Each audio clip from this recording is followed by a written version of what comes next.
Riphat. The second son of Gomer is Riphat. It is a land about which little was known and even less written. The only place that could fit this land in the presented arrangement in Japhet's descendants is north of Gomer. Some writers were too hasty when they identified the land of Riphath with Paphlagonia. However, Paphlagonia is in the northern part of Asia Minor and part of Gomer, while Riphath should be sought further north, beyond the Black Sea, specifically at the farthest known north, not the one known to Jews or Greeks, but the one known to the Assyrians. Difficulties in determining the location of this land, as well as other distant lands, arose from the belief that the ethnography of the Old Testament is of Jewish origin and that Jews could not know anything or almost nothing about some distant lands with which they had no connections. They endeavored, driven by certain presuppositions, to reduce the entire known world depicted in Japhet's descendants to as small a circle of lands around Palestine as possible. Jewish tradition does not provide evidence that they had broader knowledge from the Old Testament geography.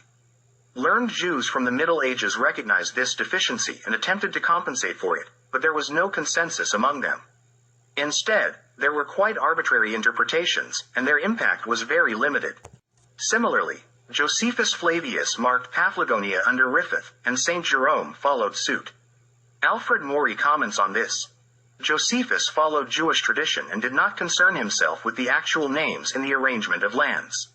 The land of Riphath was rightly associated with the Riphean Mountains, a name the Greeks gave to a mountain range at the farthest north known to them. As their geographical knowledge expanded, they moved this mountain range farther and farther north. Even during the time of Pliny, the Caucasus was considered part of that northern mountain range. The Riphean Mountains, mentioned by ancient writers, essentially correspond to the Ural Mountains, which they envisioned extending in an east-west direction, reaching all the way to Poland. With a vague idea of the geographical position of the Ural Mountains, they imagined it to be everywhere in the north. Some, even writers closer to our time, placed Riphath in the Carpathians. The land of Riphath encompasses a broad area, around the Ural Mountains, with undefined boundaries to the east and west. Joseph Mead implied that by Riphath, he meant Russia and Prussia as they were in his time. 35 stone.283. Prussia belongs to Tiras, as well as Poland and Ukraine. Riphath is more in Asia than in Europe. We have come across some stories that suggest what led Joseph and Jerome to mark Paphlagonia as the land of Riphath. In Paphlagonia, there was a city named Tobata, which Ptolemy Claudius mentions as Tibian, and the Jews as Dipha or Dipat. 2. I3. X. In some places, the Jews wrote the name Riphath as Dipha, which coincided with the name of this city in Paphlagonia. There were other reasons that led scholars to search for Riphath on the southern coast of the Black Sea.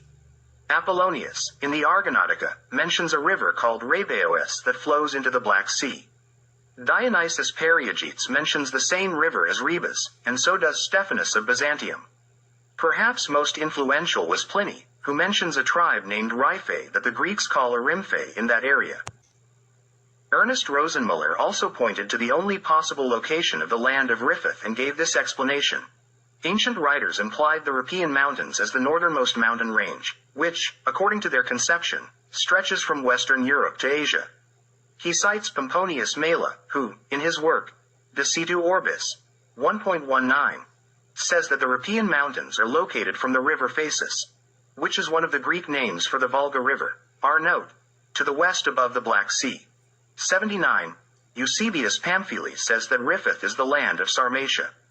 In his time, Sarmatia extended from the Urals to Germany. Arabic writers, as mentioned by Boscher, understand Franks as Riphath. 2. I3. X. This Arabic interpretation is not without basis, as the Franks came from Sarmatia to the lands that the Romans called Germania and Gaul. Jewish tradition has preserved memories of the people from the land of Riphath, who were settled in some places, even in Palestine. Zahari Majani says about it, the memory of this legendary people is preserved in the Old Testament and in the Ugaritic poems. The Rephaim were settled east of the Jordan River. Their part in Philistia, during the time of David, is mentioned as B'nai Ha-Rapha. These are the Ripheans of Greek writers who live on the Riphean mountain. In the Odyssey, they are located in the Hyperborean land. Alcman, 7th century BCE, speaks of the legendary Rapa mountain covered with forests. And Aeschylus, 6th century BCE, places this mountain in Scythia. Later, they considered it to be the Ural Mountains or the mountain where the Don River originates. Riphat is the Anatolian region where the Scythians settled, and the mountain Rasa is mentioned in the Book of Jubilees. A centaur was named Ripheus. Valerius Flaccus, 1st century BCE, in the Argonautica mentions a Scythian named Ripheus. B'nai ha-Rapha is mentioned in Ugarit. Riphians or people of Rapa is an ancient name for Scythian tribes. They are the Scythian descendants of the Hyksos, as Albert Herman notes, marking the Caucasus as the Rafa mountain. 12th century, 252 thirds. The renowned scholar John Quito mentions the Croats as descendants of Riphath among contemporary peoples in Europe. 14th century, 29. With this note, Quito demonstrates his awareness of the origin of the Croats from the Upper Asian region, where they were actually of Avar origin. We take the Ural Mountains as the central point of the land of Riphath, and we cannot reliably say how widely this land extended in Asia.